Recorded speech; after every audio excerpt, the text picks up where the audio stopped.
Hi, I'm Richard Gao, and you're watching the Permanent Rain Press. Hi everyone, it's Chloe with the Permanent Rain Press. Today I am so happy to be joined by Richard Gao. How are you?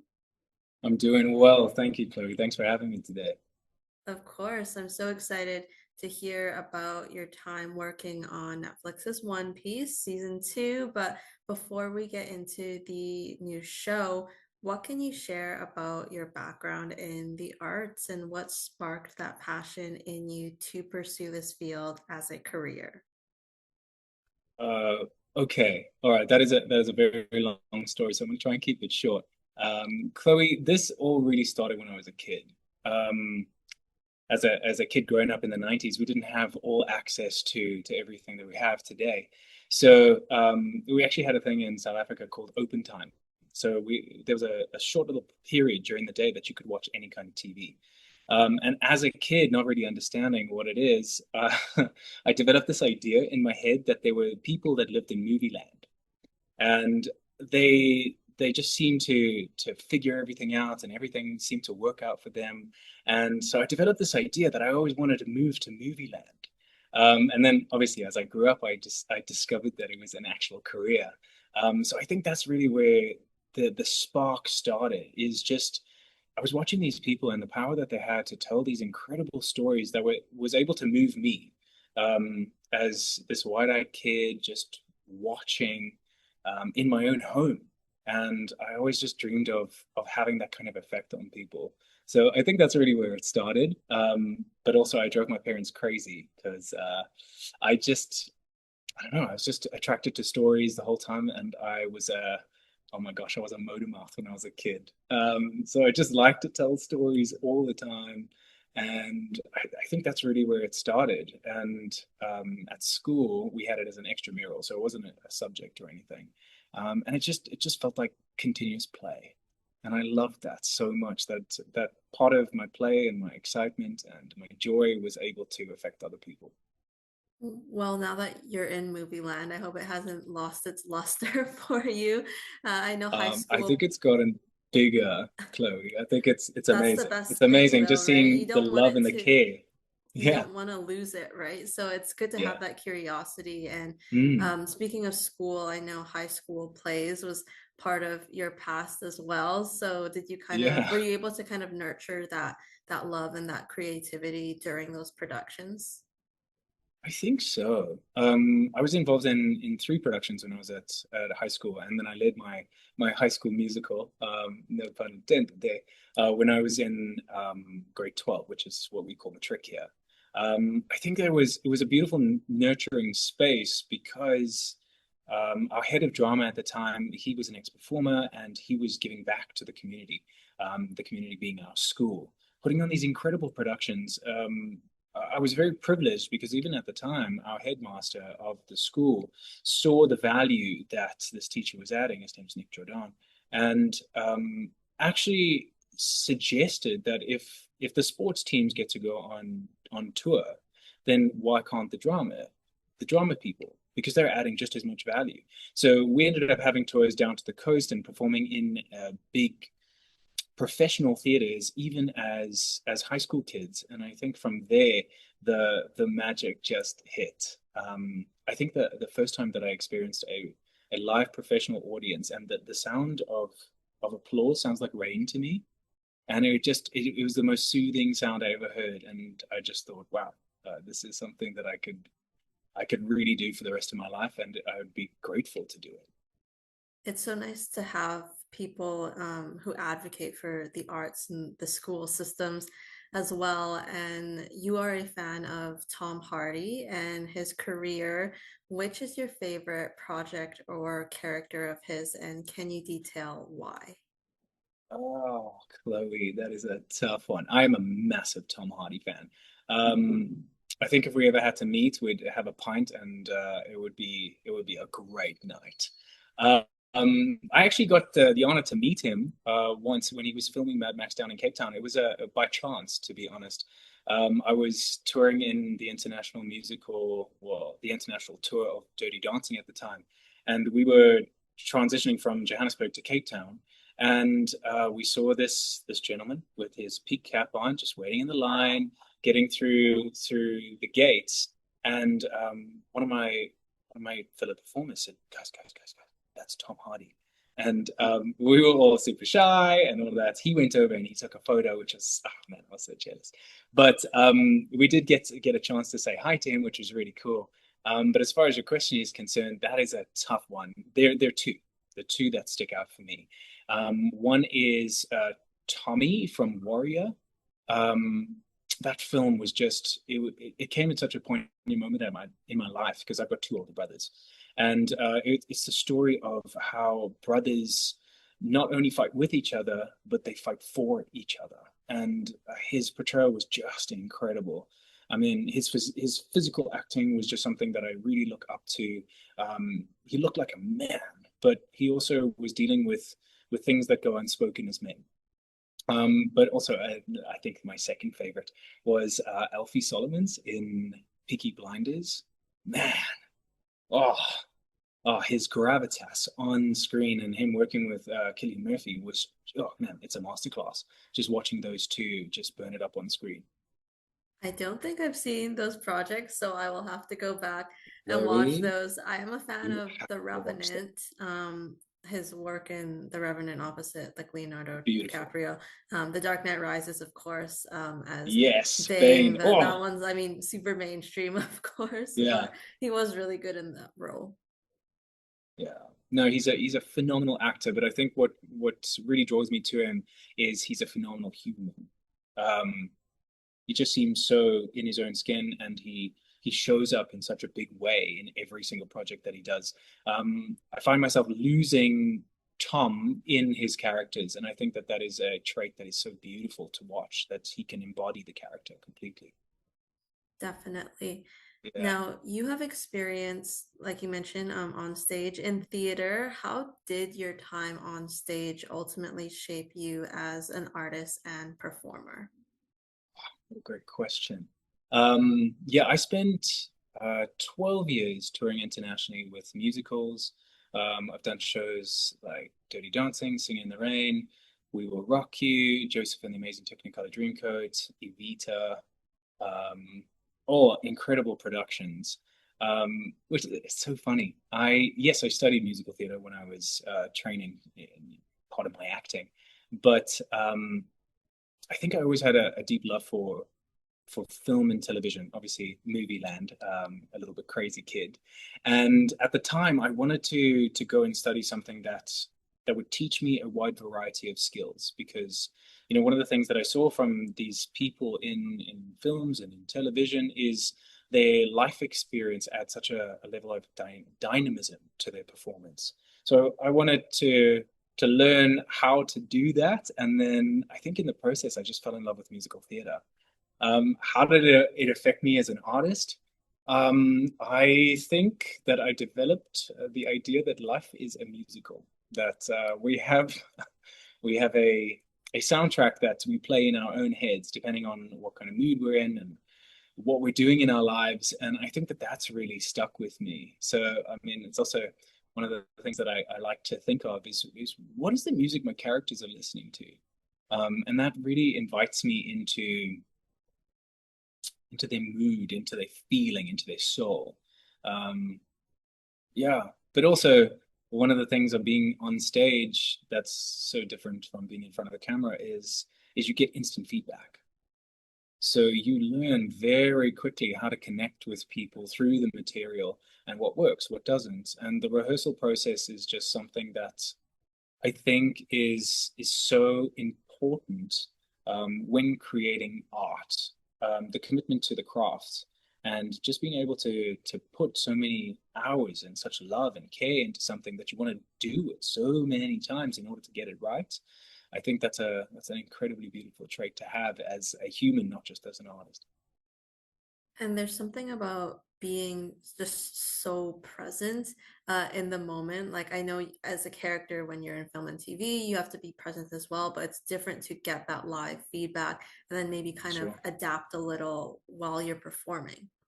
Yeah. I mean, just on that point, I think it's one of the most beautiful things to start a conversation or to be lost in a moment that's when you look up, you're like, where did 3 hours go? I think that's, for all of us, that's what we're really looking for. And that's the joy of life, is just like, how are we spending that time? And if it just disappears, it just feels so remarkable. Now, you have a passion for music and you've posted covers on social media over the years. How did it start and manifest for you? Because I know you also play a variety of instruments. You said guitar, drums, Yeah. piano, and Yeah. ukulele. Yeah. Um, I think that really started when I was a kid. I guess everything starts when you're a kid. I used to drive my family absolutely crazy in the car because I used to learn all the lyrics to every song that was played on the radio. Because I think it's also because of Movie Land. I wanted to be a Backstreet Boy when I was a kid. Um, I'm I'm okay to admit that. I love them so much, and I wanted to be a Backstreet Boy. So I think even before I this happened before I realized that acting was an actual job. Because I always thought that the actors lived in movie land, so maybe I could make some music because I can use my voice. That's great. So in wanting to be a Backstreet Boy, I begged my parents to get me instruments and to to allow me to explore that. I think the worst mistake that they ever made was they allowed me to save up to buy my first set of drums. I gave my mom so many headaches that we then reverted back.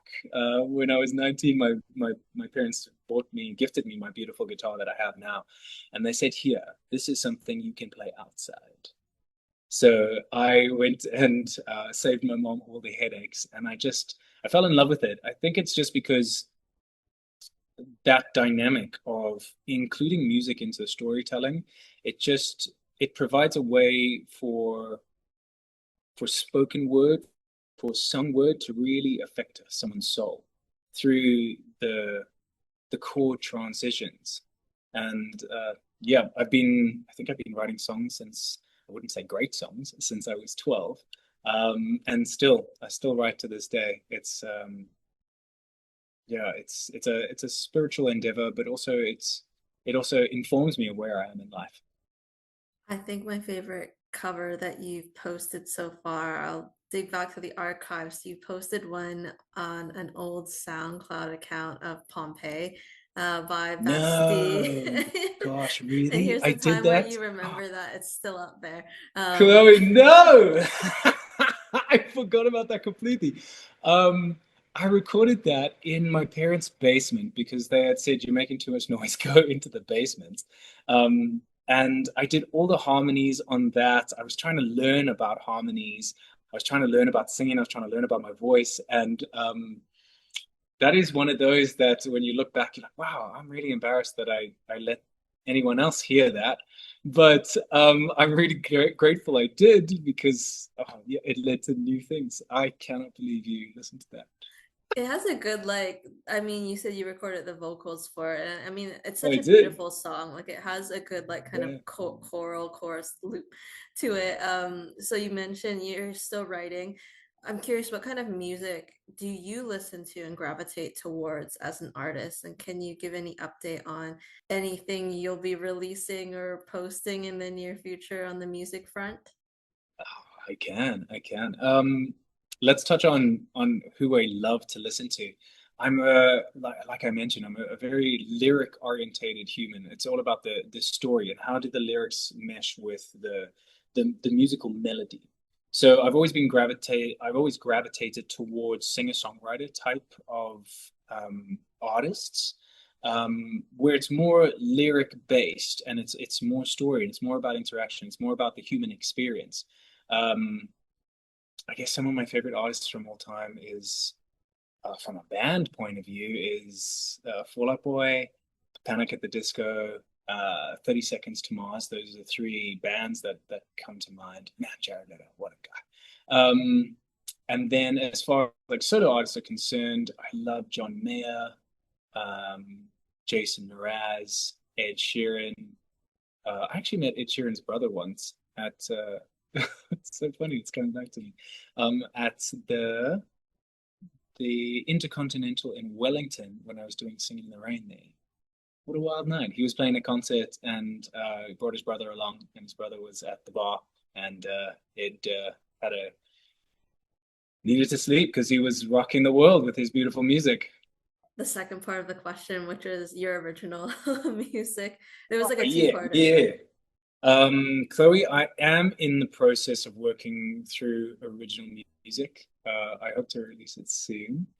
Um, yeah, I think it's a dream of mine that I've had since I wanted to be a Backstreet Boy. Is how do I connect with the world in that kind of way? And what a beautiful experience it would be to put lyrics on a piece of paper, put it to music, and then share that with the world. I don't know if you saw, I just put out a post recently. That's an original song that I wrote in the last month or so.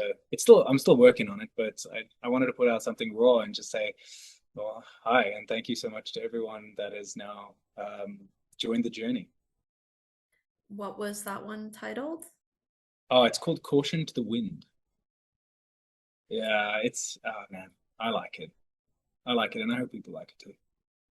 You did, I think, perform an original during a YouTube or a live stream in 2020. I think it's unreleased. That one was called Noise. And you do have one song on Spotify, which was Dude. Electrified.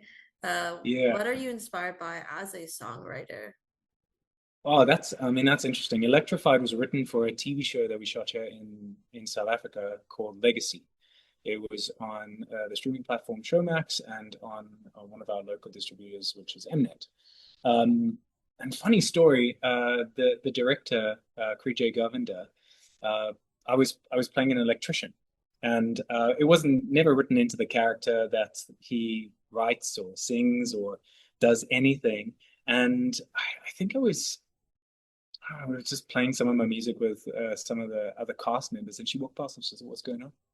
And I said, nothing. We're just listening to some music that I did. And she's like, can you sing? And I said, yes. And she's like, do you write? And I said, yes. And she said, I think it'd be a great idea if you wrote a song for this character that a serenade to the lead character that I was working alongside. And that's how Electrified was birthed, is because I thought, well, he did make a fool of himself when he met her, a nice little meet cute, and did electrify himself. So what if he wrote a song that had the same kind of sentiment? And she thought it was a great idea. She liked the song so much that it made it into the show, which was incredible. That's so cool to, have that kind of chance encounter with someone on the crew who heard your music and Yeah, was able to kind of put that into motion, kind of off the cuff, and it wasn't planned. And I'm glad that people get to hear it in the show and now it's yeah, released. We will get into One Piece now, and I will note to sure. all those watching that we are discussing spoilers. So please make sure you have finished season 2 before continuing this interview. What can you share about your audition process and what drew you to wanting to be a part of this world, having been a fan of the anime previously?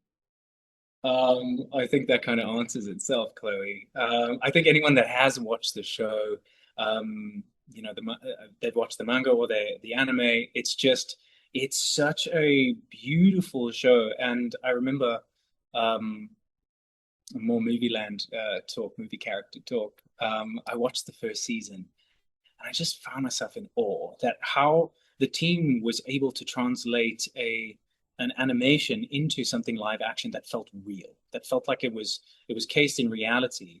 And I watched it, and I felt that little kid inside me saying, "Oh my gosh, I would love to be a part of this."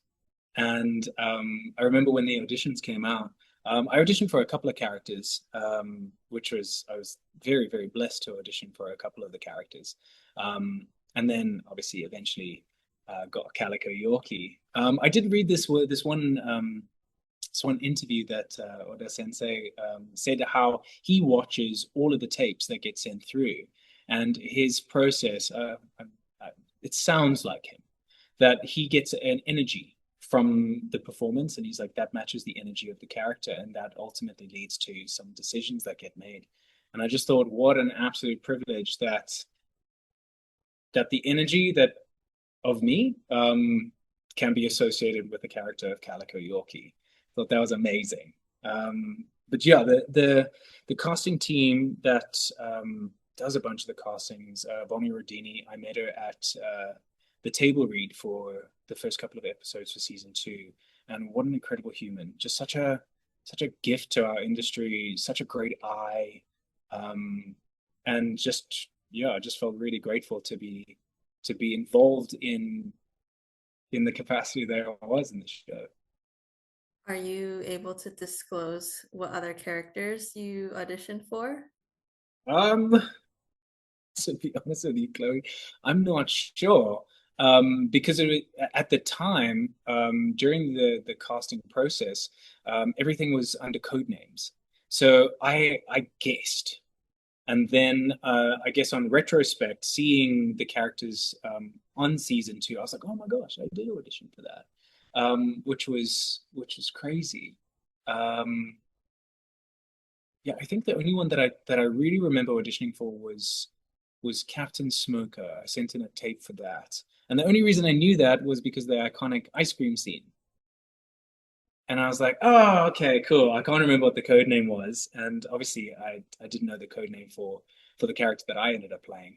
Um, but yeah, it was really cool. When you kind of read, the scene or the audition for your own character, did it ring any bells because you were a fan of the anime? Like, did you kind of put two and two together? Obviously, with the code name and the characters' names were different, but Yeah, did you have a feeling? Chloe, I racked my brain for an entire week. I went back and I didn't even know where to start on the anime, how to find what this character was. I had no idea, to be honest with you. I read the little character brief that also didn't really give away all that much. It really explained the essence of the character. So no, I had I had no idea during the audition process that I was auditioning for Calico Yorki. I mean, once you found out, it must have been such a surreal moment, though. And you and your brothers grew up watching anime. You're still a fan to Yeah. this day. So you can include One Piece in your answer as well. But what were or are some of your favorites over the years, and what connects you to this art form and these stories? Um, Man, yeah, my oldest brother introduced me to anime. Yeah, oh my gosh, we were kids. He just thought it was the best thing that he's ever seen. The way that the masculine and the feminine gets depicted, the way that the character stories get told, it's incredible how they're able to get such a depth of human emotion within like a 2D art form. So being a huge fan, there are a couple of series that I have rewatched over and over and over again, and I think those are some of my favorites.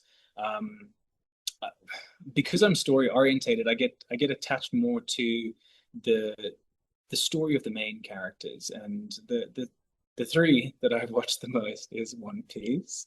I absolutely love it. All of the characters are incredible. My Hero Academia, Deku is just one of the coolest characters ever. And then Black Clover. I love Asta's story. So those are my three favorites. But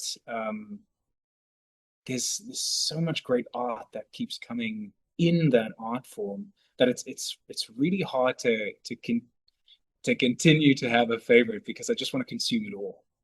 And there's always new anime and new programs being Yeah, released. So it's one of those things where it's like an ongoing thing where, like you yeah, mentioned, there's always going to be a new one.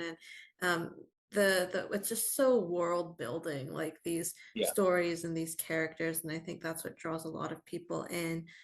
I Going back agree. to One Piece, can you Yeah. expand on the research and preparation you did going into filming, and what specific elements did you draw from the source material to inform your performance as Calico Yorki? I've been waiting for this question. It's fantastic. It gave me a reason to go rewatch and reconsume everything that I possibly could. And I think that's the best way to, especially with an art form like this. It's you've got such a wealth of knowledge, and having access to the source in such a visceral way that it's been created before, I just think made it so much easier. I think the real challenge is just reconciling in my own head.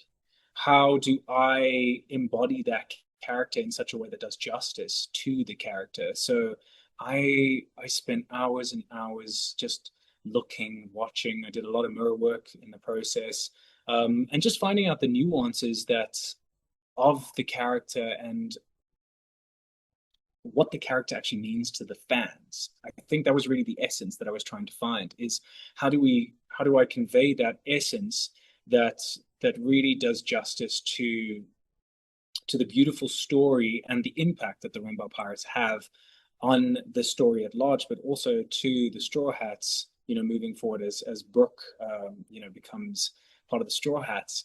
So, well, one of the things that I really worked on is I was so intrigued by Yorki's. It's so funny that it's that so many people have been so wonderful about it online, but it was one of the things that I really paid attention to was his smile. There was something that was enchanting about his smile, and how do I create that with this body that emulates it, not mimics it, because it needed to feel real on the body. And I played around with my face and the muscles, and I was like, where is this anime smile? Where is it? And I was like, oh, normal people just smile with their top teeth, but all the anime characters, all of them, they have a relaxed jaw, they have a relaxed mouth, and they show like both of their teeth. And so I worked really hard to release the muscles here so that I could not smile like this, but I could release it and go, and you know, and just give that joyous smile that you can only really get from anime. So I really worked hard on that, and yeah, I was taken aback by Taz's comment. What a beautiful compliment! Thank you so much. I think it was like a video when they were watching the scenes Yeah, back, correct? And he made a yeah, mention of your smile, and it's so interesting to hear about that side. Like you really thought about the physicality and the mannerisms and trying sure. to make it accurate, but also not like, a caricature. Like it doesn't want to Yeah, feel forced at the same time. no. Did you Yeah. take any inspiration with respect to his speech and how he spoke and maybe his personality that we get to kind of see in the screen time you were given in episode 2? Yeah, I mean, Calico Yorki, throughout his story within the One Piece world, he's such a dynamic character, and he truly leads with joy. I mean, I think that's also what he shares in value when it comes to a Luffy character, is that joy is always first and foremost, and it's almost that joy gives the other characters permission to experience the joy throughout their trials and tribulations. And I think that that's something that, those two captains in the story have, they share a similarity.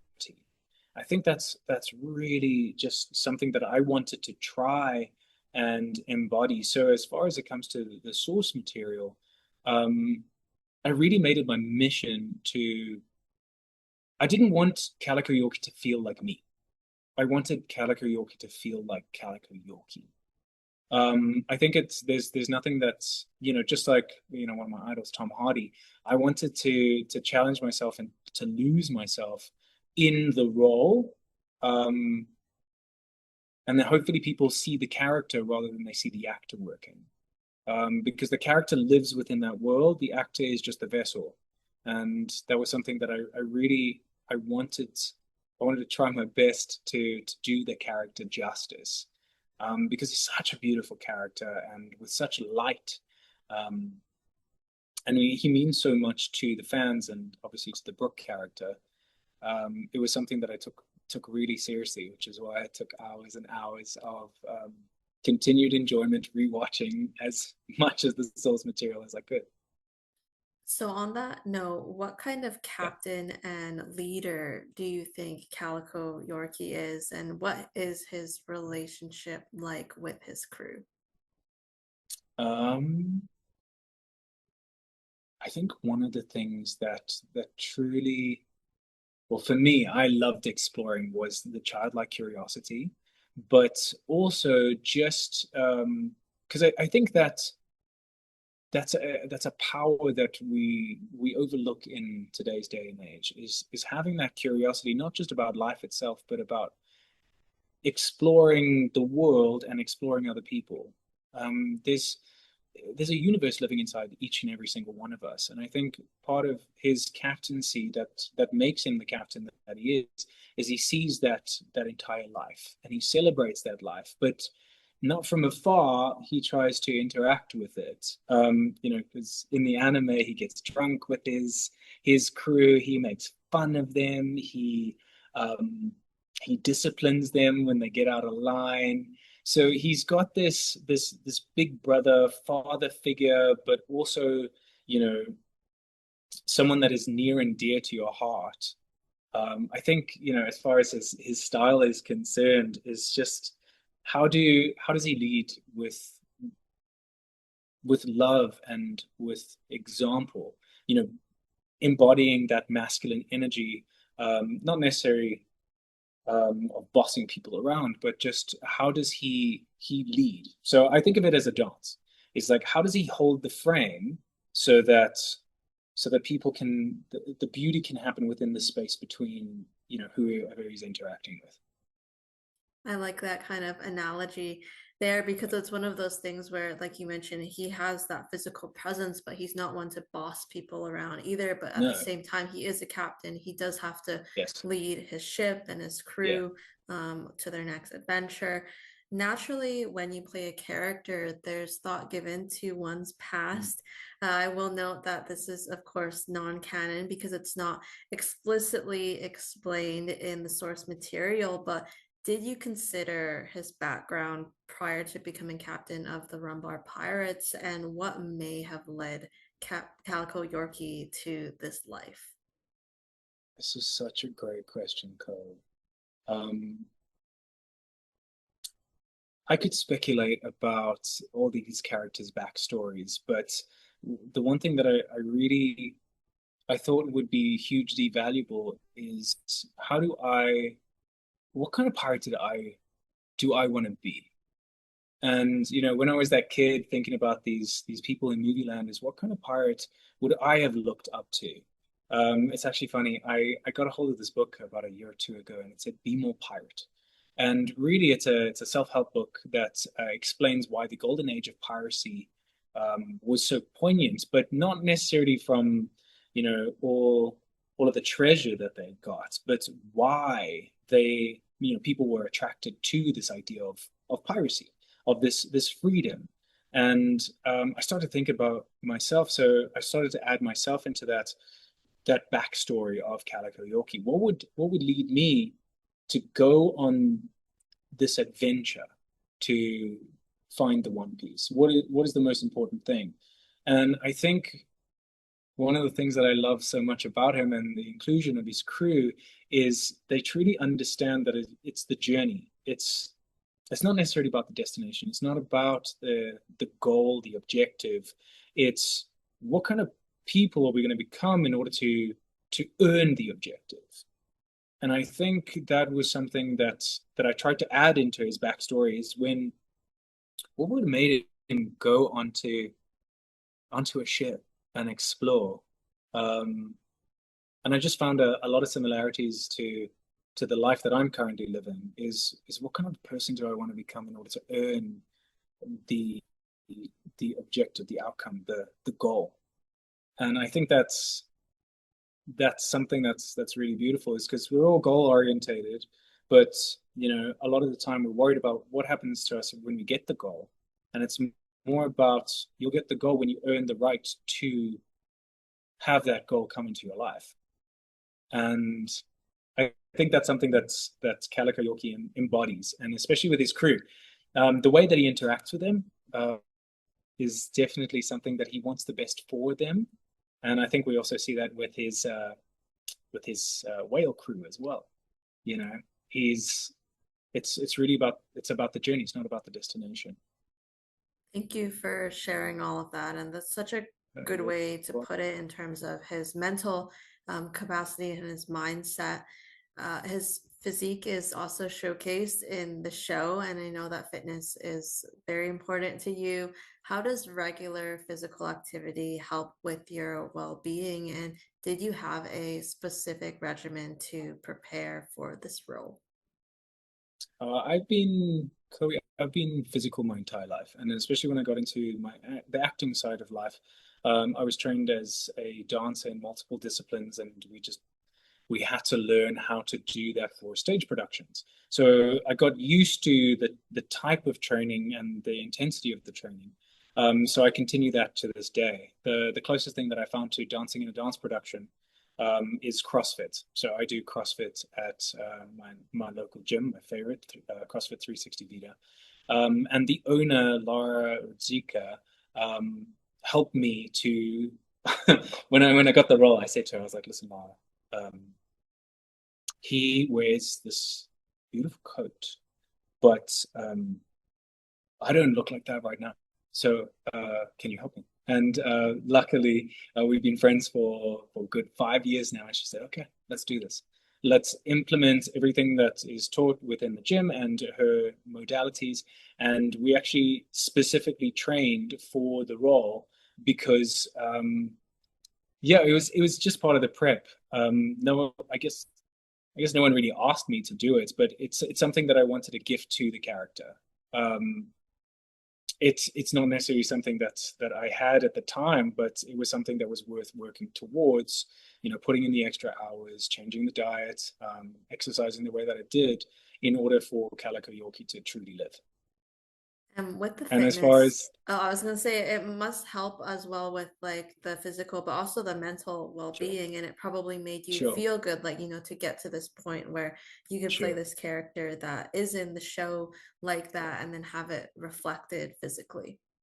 yeah. Well, one of our ethos at the gym is that we're training ourselves to do hard things, because CrossFit is functional fitness. That's you know from just a normal person's point of view, it's training you to be stronger in life, not just physically, but within your family, within your work environments, within your own mental space.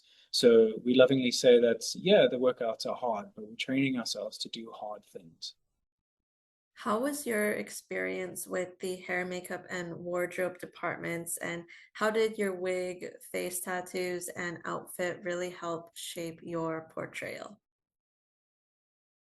If I can be completely honest with you, I wasn't sure that I was going to pull off the blonde hair. I've never had blonde hair before. Um, I didn't think it really worked with my olive complexion, so I never really tried. Um, but the team were incredible. I mean, the head steward was so wonderful. He's key hair and the colorist and the design, the look of his I think it's like a dusty blonde. I think that's it. Please forgive me if I get the color wrong. Um, I was so intrigued to see what it would look like, what I would look like. And then my makeup person, Leanne, was incredible.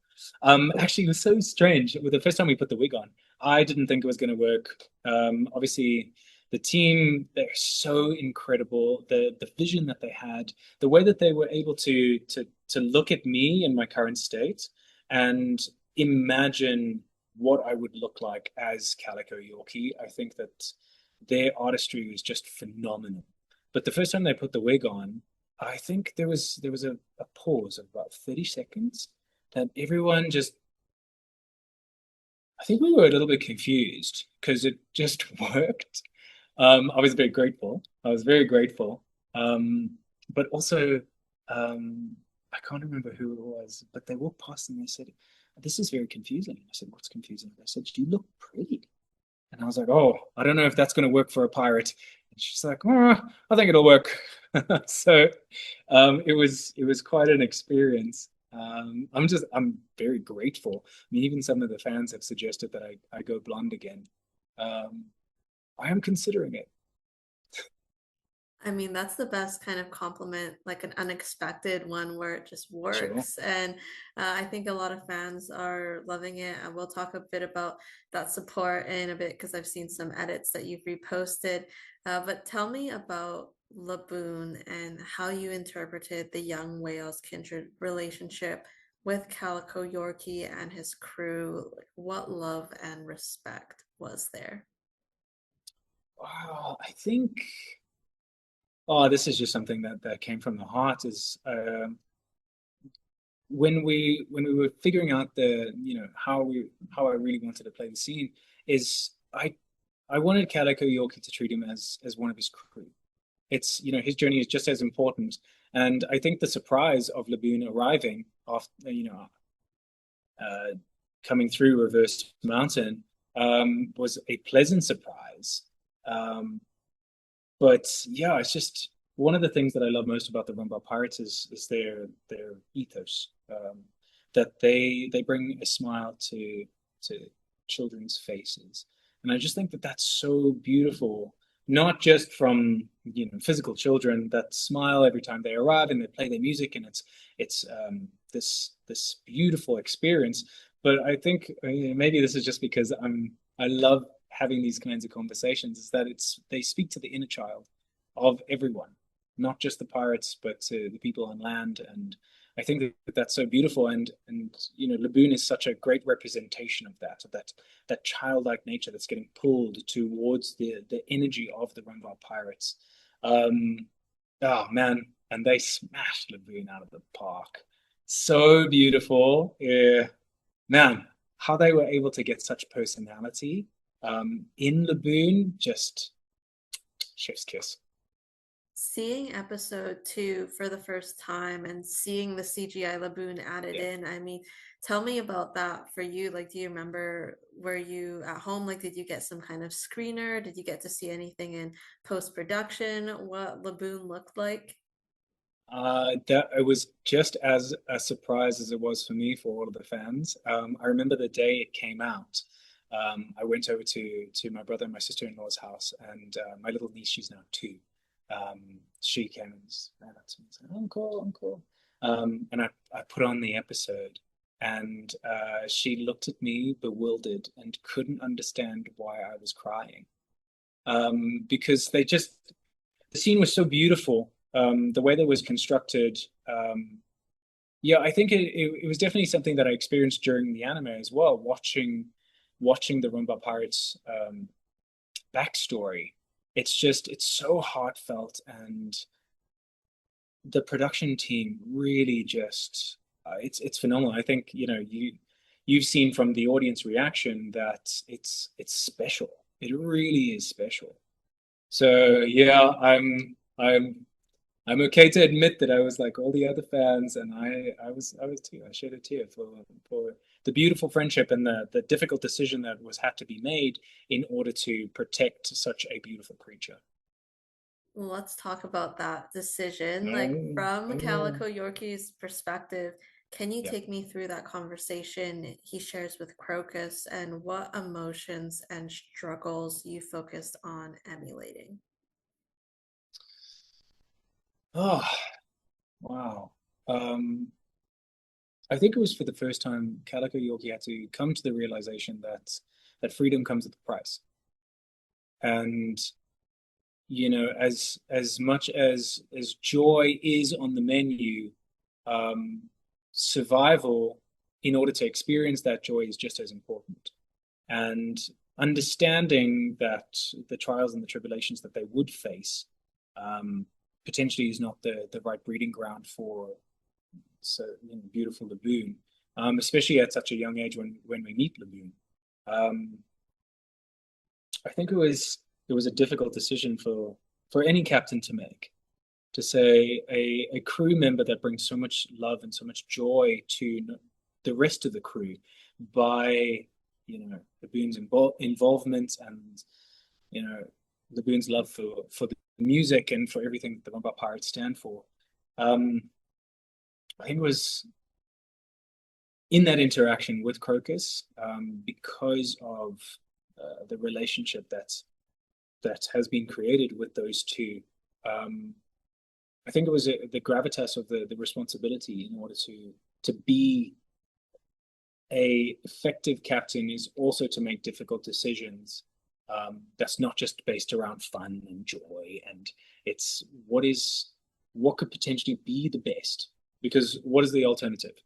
Had Laboon gone with and experienced all those trials and tribulations, and something awful would have happened, I think there'd be a lot more tears if that was ever part of the story. So yeah, I try to think of a moment in my life that I had to make a difficult decision and lovingly say no, knowing that it's gonna break their heart. And I really tried to bring that into the scene. I thought that the subtle kind of facial expressions were so well done because you could see that he had initial intent, like they had all the intent in the world to take Laboon with them. Yeah. But when Crocus kind of acting as that foil and saying it's dangerous for Laboon, but also the crew as well, and having to come to the realization that his plans would have to change. How was Clive Russell as a scene partner? I must say I was very blessed that we got to do multiple scenes together. I'd first seen Clive in Game of Thrones, and I was just in awe of how he takes up space on screen. He's just such an incredible person, an artist to watch. So when I got to meet him, I try to put that little kid that had the movie world starry eyes away for a little bit, and I actually had the privilege of really getting to speak to the real person. Now, one of the things that I truly love about the art form is the learning through osmosis. Is that yes, the scene will be the scene, but the scene often there's undercurrents that can be created by getting to know the real person that is then going to be playing in the scene, and it just adds another level. And I was just really grateful that he gave me a little bit of his time to connect as humans. Um, I think that's all we're really looking for in art in general is how do we connect through storytelling with other people. So he was a it was a joy. I learned so much from him in just a short amount of time, just by watching and observing how wonderful he was to the crew, how incredibly professional he was, and he just he was able to pacify my butterflies a little bit. Um, just because I looked up to him, I still look up to him in such a big way. Um, yeah, it was remarkable, remarkable. I'm glad you had such a positive experience working opposite him, and the those scenes that you shared were so strong in those flashbacks. What can you share about the sets you filmed at in the Twin Cape Lighthouse and on the Rumbar Pirate ship and the details that went into them? The set designers, I was literally blown away. When I arrived on set the first time and I saw that they actually built the Rumbar Pirate ship, it to scale, it was phenomenal, and no detail went missed. Every single detail on the ship was specifically designed to say something, to be something. It meant something. On the actual ship, it's one of those small details that might get missed, but there's detailing, like little trinkets, little treasures all over the ship of their voyages around the entire world. So there's African influences, there's Asian influences in some of the memorabilia that the pirates have on their ship. And I just thought that that was such a loving way to say that these pirates have such a rich backstory already by the time we meet them in the live action. Um, and then when we got to the Twin Cape lighthouse scene, it was it was interactive. That's the best way that I can explain it. It's like we literally stepped into the anime. Um, it's yeah, I was in awe that that's as Calico Yorki, I got to experience that in real time. Uh, Everything was so tactile. It had a texture to it. It was just it was amazing. It was incredible, and the attention to detail, the love that went into it. I mean, I believe that the fans and all the One Piece fans all over the world picked up on that. Um, and it's phenomenal to see the response that the fans have given to the show, and the kudos is given to everyone that was involved, from everyone higher up to absolutely everyone. It was one of the very few sets that I went on to that the love was palpable.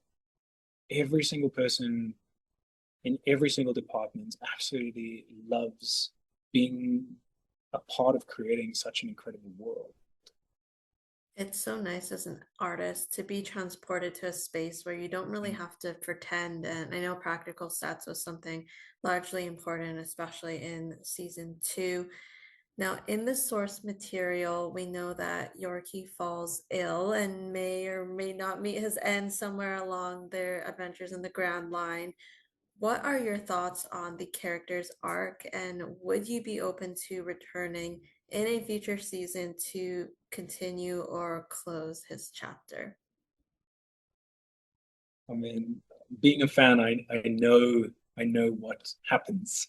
I think all the fans out there that have gotten that far know exactly what happens. Um, First of all, it's heartbreaking. Um, but I think it's also a very poignant moment within the grand storytelling of the show because of how important Brook becomes within the actual story. And he does, throughout the anime, he does make reference to his origins and his previous crew. Um, and as far as if the opportunity does arise and we do get to we I'd love to have the opportunity to return and complete that beautiful moment. It would be terribly heartbreaking, but yeah, it would be wonderful. So, obviously, I already gave the spoiler warning, but or would you be talking about like the moment between him and Brooke, maybe? Chloe, you are trying to coerce an answer out of me. Yes, that moment, the tragedy that is that the Rumbar Pirates experience, and Calico Yorki eventually making that decision in the anime to leave his crew because he wants to again another very difficult decision is how does he save his crew um, by leaving and going in search of hopefully saving himself. But that's also an open story loop that is still a mystery to this day. I really love reading the speculation from the fans and of who he is, where he is, why he is, if he is. It's it's wonderful to see. But that he's a character that lives in the hearts of many. I think it's beautiful. But yes, the scene that you are speaking about in particular, um, yeah, that's a very heartfelt and touching scene. It's like you get emotional even thinking about it now, and of course, I know I'm nothing's like, struggling over been here. filmed or like Yeah. conceptualized. But yeah, I was also reading some of the discourse online. It's Mhm. people are like, is he still around? Because it might not be explicit, although it could be implied. But we'll leave that up to the creative team and whatever they want to do in the future in Sure. terms of adaptation. I know that you knew Marshall T. Botchman. I hope I'm pronouncing his name right. You can correct me if I'm wrong in your answer, but you knew him prior to One Piece. So, what can you Yeah. say about your relationship prior to filming and then getting to reunite and go on this journey together? Marcel is, oh my gosh, I cannot say his name without having a big smile on my face. Yes, we did meet before we did One Piece. We were on an award-winning TV show here in South Africa called The Morning After. Um, and we played very different characters in the show. But when we met, we became quick friends. It was fast friends. Um, I don't think that there was a moment on either set that when we were together that we weren't laughing. Um, and it felt like such a fast friendship. It felt like a friendship that had been for years, even though we had just met at the time. And then obviously because of you know the respect to this to the show and all of that, I only realized that he was playing the role when I got to set, which was the best news. And from start to finish, on our filming days, we just had such a good time and such a laugh. His energy, his personality is just infectious. I mean, I guess you saw that just from his interpretation of Brook. He is amazing. And I am very excited that the world gets to meet him, because the friend that I know is an incredible human being, so talented and devilishly handsome. My goodness, he is handsome. So yeah, we have a good laugh about that too. But he puts in the work, which is incredible to see. But yeah, an amazing human, and I'm really privileged that I've gotten to work with him twice before. I love to see that love there. And speaking of Marshall and the Rumbar Pirates, Binks's Yeah. Brew or Binks's Sake, beautiful song. Can you not help but smile every time you hear it? It's twofold, Chloe. Yes, and then thinking of the samba soliloquy style that comes in the anime, it's both happy and sad. It's like that double-edged kind of sword kind of thing, It's makes you it's nostalgic, just I guess. yeah, storytelling mastery, so beautiful. I think that's why I'll always be a fan of the show. With music, I know you mentioned in the past that you like to think of songs that your character might listen to. So Mm. now's the perfect opportunity. Are there any specific songs you can share that you kind of put on a Calico Yorki playlist to help you get into character and the right mood? It's funny. It's not something that really happens by cognitive design. It's just something that I think the characters just say, "This is the song. This is the song," and the song that I think I was listening to most at the time was "The Strike," "The Getaway." Um, there was just something about the lyrics, about the story, about the sound of his voice that I was just like, oh yeah, this is my guy. This is what he if he had a soundtrack and he was walking around in 2026, this would be the song that he would vibrate at. Do you know the song? Oh, it's a great song. It's like, oh, I'm gonna be somebody someday, just wait, is what I said. Oh, the only question wasn't when. Oh, so good, so good. You should go listen to it. I'll listen to it after. It sounds like it has Mm. some kind of soul in it, but also it sounds like it could be like, a pirate song, right? Yeah, In maybe modern day times. So yeah. yeah, that sounds like a good listen. And you posted on Instagram that Iñaki Godoy took the time to greet Mm. you and Marshall in between scenes. So can you tell me a bit about that interaction and what have you seen of his leadership on the show? Oh man, what a great moment. During the filming, we were split units. So obviously, the main cast was on a different unit to us, and Inaki, he just finished a scene, and he was heading through to hair and makeup to go get ready for his next scene. And it was the best moment. It was literally as if Luffy had stepped out of the manga and out of the anime, and he just out of nowhere was like, "Oh my gosh, you guys look amazing! Hi, hello, this is so great. Thank you so much for being here. Da, da, da, da. Please, let's take a photo." And so we took the photo, and he's like, "Oh my gosh, I've got to go. I'm so sorry." And it's just from that small interaction and everything that I've seen online from him, just what an incredible human being that leads from the front, heart first. I think that's also one of the reasons why he embodies Luffy so beautifully. Um, it's he's just someone you can trust from an energetic level, that you can rely on, and just from that small interaction, welcoming us onto the set, even though we knew at the time that we had a a relatively small scene to shoot, he made us feel like one of the family. And now, for me, that feels like the mark of a true leader. And I believe that he's earned that right time and time again. And that just that really stuck with me. Yeah, because I didn't get to meet a lot of the cast, a lot of the main company. Um, just they were making magic in front of another camera. Well, I'm glad that you got to meet Iñaki. They Yeah. say it comes from top down as well, in terms of not only the creative team on the show, of course, but the cast. And yeah, I've only heard good things from other cast members I've spoken with as well. We'll talk about that fan support, which comes from all over the world. What messages and responses have you seen and received, and what does that support mean to you? Man, to say that I've received nothing but love for this character is an understatement. The fans have been just so incredible.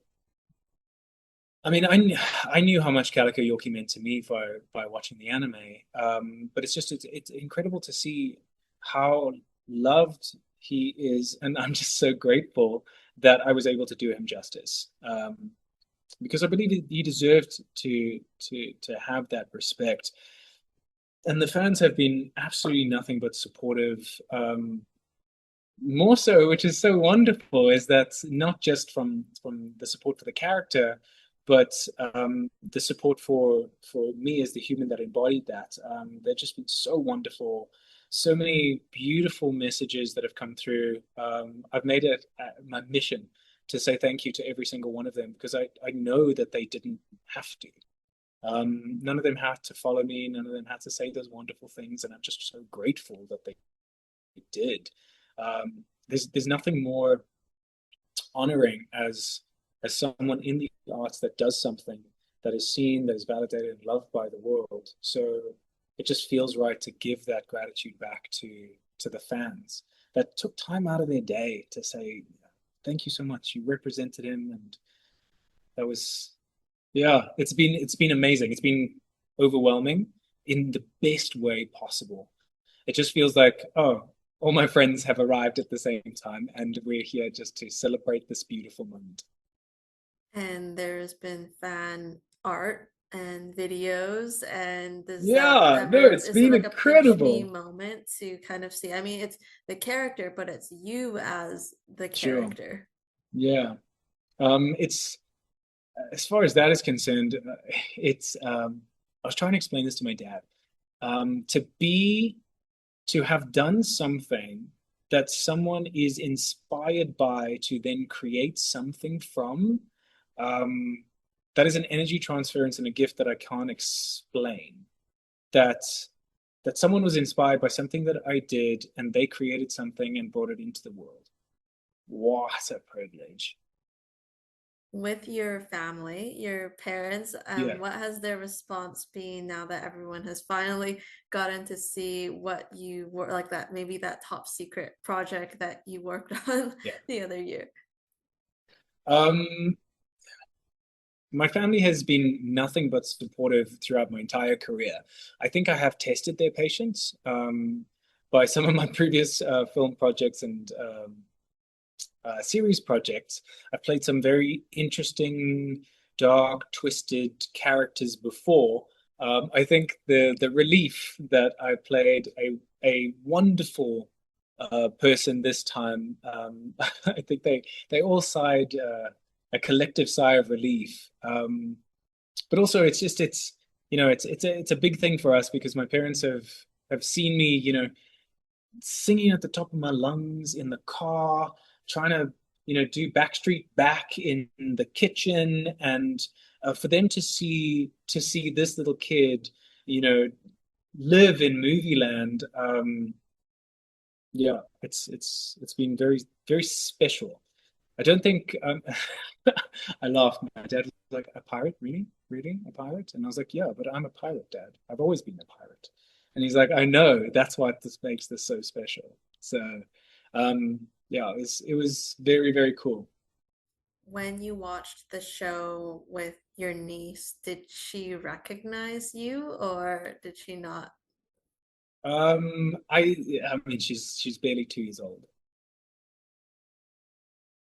She's very smart, and I think that she liked the pirates, but I don't think she made the connection.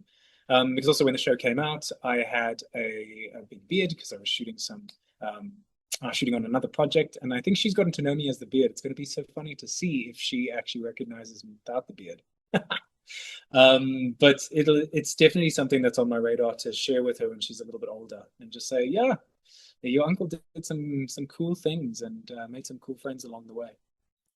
I think maybe you give it a couple more years or something, and maybe you Yeah, get another wig and you stand right beside the TV, and then maybe she'll draw that connection. crazy. Yeah.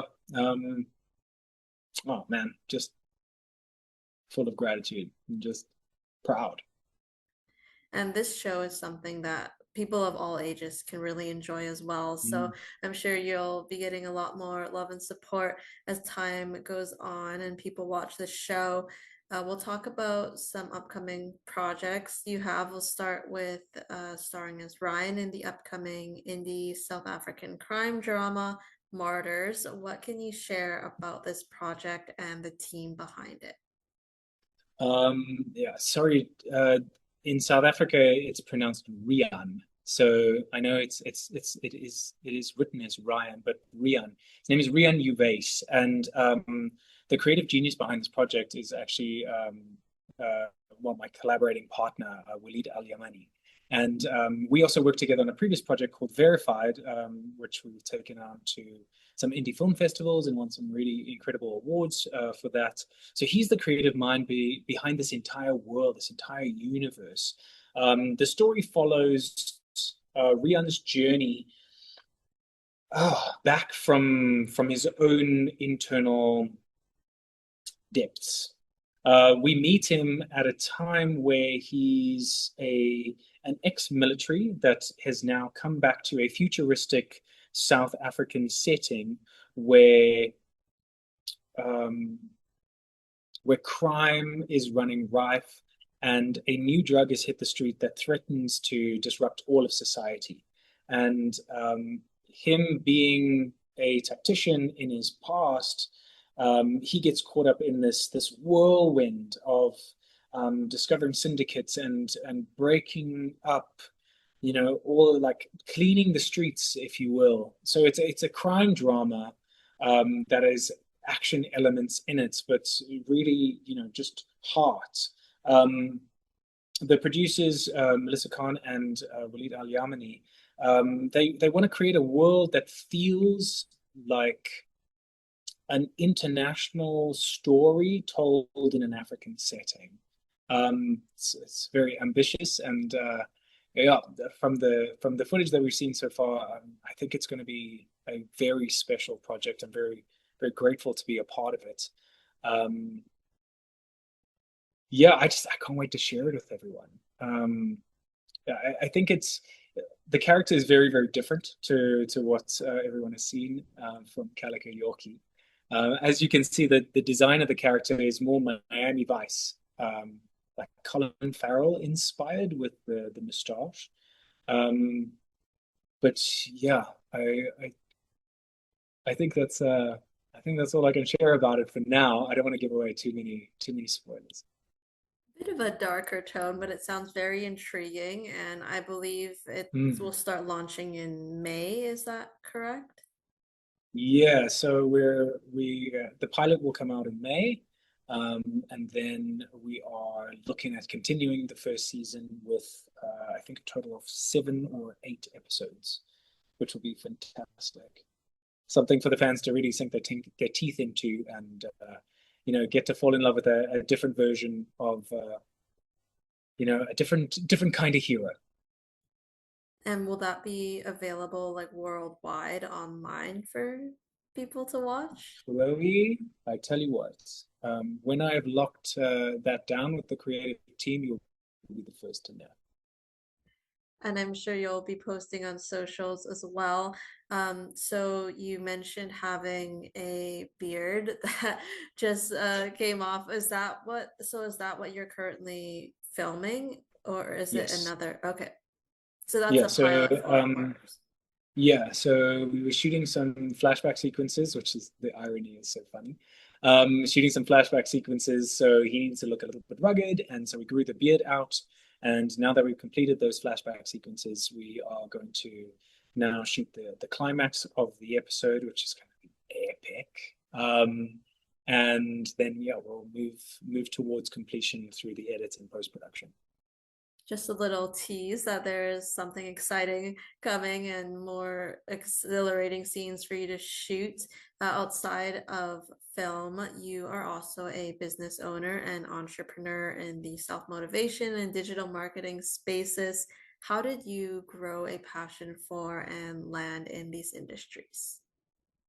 Um, I, I think I have to attribute this to my dad.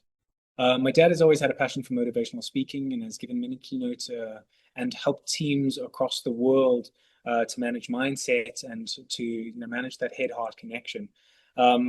But really, at the essence of all of that, through his many modalities and his proficiency, is it's all about storytelling because that's really how we can connect as human beings, as we tell stories, fables that teach us lessons, but also that's how we connect with humans. It's like, oh my gosh, Chloe, you'll never believe what happened to me. That's the beginning of a story.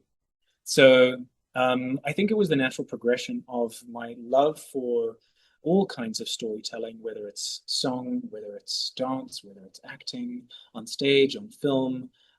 Just seemed like the most natural progression. So I got super curious about the camera because I wanted to know how I could best serve in front of the camera. So I started to obsess over the camera and how to tell stories through it. So to date, I've DOP'd on a couple of reality TV shows. I've DOP'd some music videos. I've even DOP'd on some of the film projects that I've been on, which is wonderful. Just figuring out how to use the tools in a way that takes a 2D medium and can transcend through the screen and connect with people's hearts and souls. So it just felt like the most natural progression when it came to storytelling in different mediums, whether it's marketing or just speaking to people and trying to help them. Because I truly believe that the best sales is really about finding products or finding services that truly help people. If we're not here to truly help people, then it feels a bit weird to me. Which is why I love the job that I do and that I get to connect with people and in some way inspire them like the people that lived in movie land have inspired me over the years. Um, I just, yeah, I haven't really chosen a specific industry to go into. It's just what feels like the right story to tell. Does Are that make you, sense? yeah, are you almost like a bit of a kind of drifter in that sense? I feel like you're just like looking for, ways to connect with others and also like help people as well. So, like, Sure. can that take kind of different forms? I mean, I guess you have film and TV, which is Mm-hmm. exciting. And when you're not doing Yeah. that, there's like something on the side that you can continue kind of creating and growing. Mm. Yeah. There's film and television that I do in front of the camera, and then I also produce, which is really great with Walid Al-Yamani. I produce with him, which is we made some really cool things that I'm really grateful to be a part of.